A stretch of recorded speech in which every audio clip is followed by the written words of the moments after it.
हे व्ह्यूअर्स, तर चला जाऊया आज भन्नाट अशा दक्षिणेची काशी म्हणून ओळखल्या जाणाऱ्या कोल्हापूर शहरात, ज्याचा इतिहास प्राचीन काळापासूनच समृद्ध आहे. पुणे ते कोल्हापूर अंतर हे 230 किलोमीटर असून मुंबई ते कोल्हापूर हे अंतर 380 किलोमीटर्स आहे. मग आम्ही आमचे पवन यान घेऊन कोल्हापूरच्या दिशेने निघालो. कोल्हापूरला जाताना छोटा युग किती आनंदी आहे त्याच्या एक्सप्रेशनवरून बघा.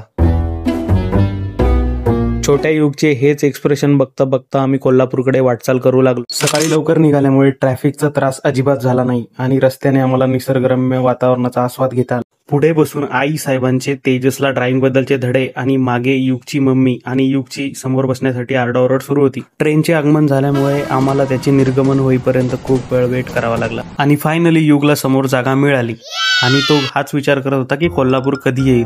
तेवढ्यात काकांचे ड्रायव्हिंग स्किल शिकून घेतो म्हणून काकाकडे पण ऑब्झर्वेशन करत होता आणि त्याचे मम्मी पप्पा मागे काय करत आहे हे पण तो बघत होता. बराच वेळ प्रवास केल्यामुळे एक ब्रेक तो बनताय बॉस म्हणून आम्ही थांबलो साताऱ्याजवळच्या एका हॉटेलमध्ये. थांबण्याचे कारणही अगदी तसेच होते, कारण पेटपूजे बरोबरच इथे लहान मुलांना खेळायला खूप साऱ्या गोष्टी होत्या. त्यातील एक गोष्ट पाहून युग तर एकदमच जास्त खुश झाला होता. पण हे चित्र पाहताना युगची मम्मी आणि युगची आई युगला खेळवताना व्यस्त दिसत होते. इथे हे सगळे इतके खेळण्यात रमले होते की आपल्याला पुढे कोल्हापूरला जायचं आहे हे सुद्धा विसरले होते.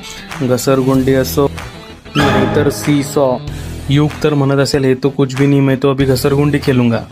इतने से कुछ नहीं होता इसलिए और एक बार खेलूंगा. ऐसे खेलते खेलते मैं फिर सी सॉ पे पहुंच जाऊंगा जहाँ की मेरी मम्मी है और आई तो रुकने का नाम नहीं ले रही है, इसलिए और थोड़ा खेल लेता हूँ. खेळून खेळून दमल्यावर युग रिलॅक्सेशनसाठी परत झोपाळ्यावर येऊन बसला. पेटपूजा तर राहिलीच, यांच्या खेळण्यातच खूप सारा वेळ जात होता. यांचं खेळणं असंच सुरू ठेवून आम्ही निघालो पेटपूजा करण्यासाठी. नावाप्रमाणेच फौजी हॉटेलवर जेवण खूप छान होते. जेवण झाल्यानंतर युगचे काका स्पेशल पान घेऊन प्रकट झाले आणि फायनली आम्ही साताऱ्याहून कोल्हापूरच्या दिशेने परत रवाना झालो. लवकरच भेटूया नेक्स्ट पार्टमध्ये. Good bye, take care.